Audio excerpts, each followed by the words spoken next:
মুখরোচক খাবার কে না পছন্দ করে। বিকেলে চায়ের আড্ডায়, বাচ্চাদের টিফিনে সুন্দর জমে যাবে এই পকোড়াটা। হ্যালো ভিউয়ার্স, আসসালামু আলাইকুম। আশা করি ভালো আছেন। আমিও আলহামদুলিল্লাহ ভালো আছি। চলুন দেখে নেওয়া যাক আমি কি দিয়ে পকোড়া বানাচ্ছি। এখানে আমি বেশ কয়েকটা পুঁইশাকের পাতা নিয়েছিলাম। সুন্দর করে ধুয়ে কুচি কুচি করে কেটে নিচ্ছি। এগুলো আমার নিজের গাছের পাতা। পাতাগুলো সুন্দর করে কুচি কুচি করে কেটে নেওয়া হলে তারপর আমি একটা বাটিতে উঠায় নিব। একটা বাটিতে উঠায় নেওয়ার পর সেখানে পরিমাণ মতো পেঁয়াজ, পরিমাণ মতো কাঁচামরিচ দিব। তারপর আগে থেকে ভিজিয়ে রাখা মসুরের ডাল দিব। আমি আধা ঘন্টা আগে ভিজিয়ে রেখেছিলাম।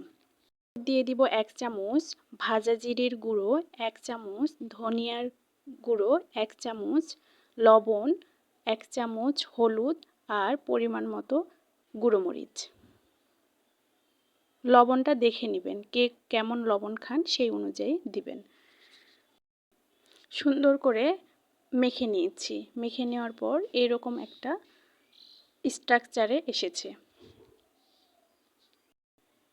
তো আঠা আঠার মতো হয়েছে। তো এগুলো ভাজতে অনেক সহজেই ভাজানো যাবে। একটা কড়াইয়ে পরিমাণ মতো তেল দিয়ে গরম হওয়ার পর এক এক করে পকোড়াগুলো ছেড়ে দিচ্ছি।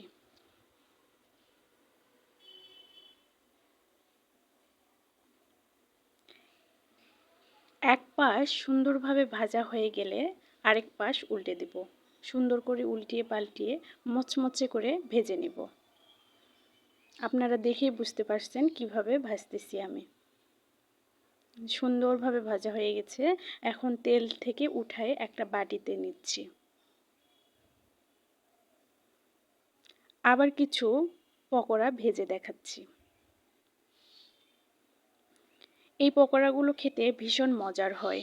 যেসব বাচ্চারা শাক খেতে চায় না সেসব বাচ্চাদের এইভাবে পকোড়া বানিয়ে দিলে অনায়াসে খেয়ে নেবে, কোনো ঝামেলা করবে না।